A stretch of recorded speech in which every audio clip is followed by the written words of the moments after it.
ஈரோடு மாவட்ட ஆட்சியர் அலுவலகத்தில் லிப்டில் சிக்கிக் கொண்ட ஊழியர்கள் மாற்று சாவி உதவியுடன் அரை மணி நேரத்திற்கு பிறகு மீட்கப்பட்டனர். இதுகுறித்த கூடுதல் விவரங்களை நமது செய்தியாளர் ஜான் மைக்கேல் வழங்க கேட்கலாம். ஜான் மைக்கேல், வணக்கம். ஈரோடு மாவட்ட ஆட்சியர் அலுவலகத்தில் லிப்டில் சிக்கிக் கொண்ட ஊழியர்கள் அரை மணி நேரத்திற்கு பிறகு மீட்கப்பட்டிருக்கிறார்கள். அவர்களுக்கு ஏதேனும் உடல் உபாதைகள் ஏற்பட்டிருக்கிறதா? மூச்சுத்திணறல் ஏற்பட்டு மருத்துவமனையில் அனுமதிக்கப்பட்டிருக்கிறார்களா? அது பற்றிய விவரங்கள் என்ன? வணக்கம். அதாவது மாவட்ட ஆட்சியர் அலுவலகத்தை பொறுத்தவரைக்கும் பாத்தீங்க அப்படின்னா 7 அடுக்கு மாடிகளை கொண்டதாக இருக்கிறது.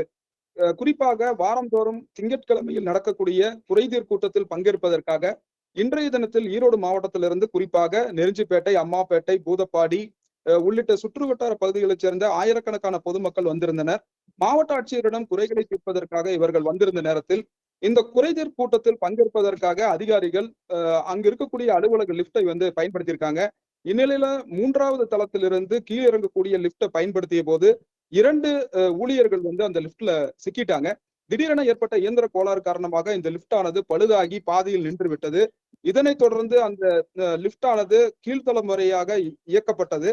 பிறகு அங்கிருந்த அதாவது உள்ள சிக்கிக் கொண்ட ஊழியர்கள் பாத்தீங்க அப்படின்னா கூச்சலிட்டனர்.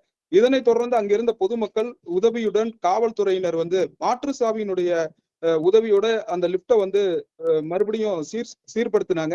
இந்நிலையில அவசர வழியாக அவர்கள் அங்கிருந்து மீட்கப்பட்ட நிலையில கிட்டத்தட்ட ஒரு அரை மணி நேரத்திற்கும் மேலாக போராடிதான் அவர்களை மீட்க முடிஞ்சது.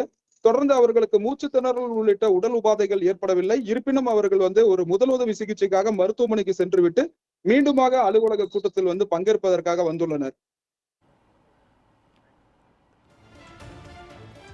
விவரங்களுக்கு நன்றி மைக்கேல்.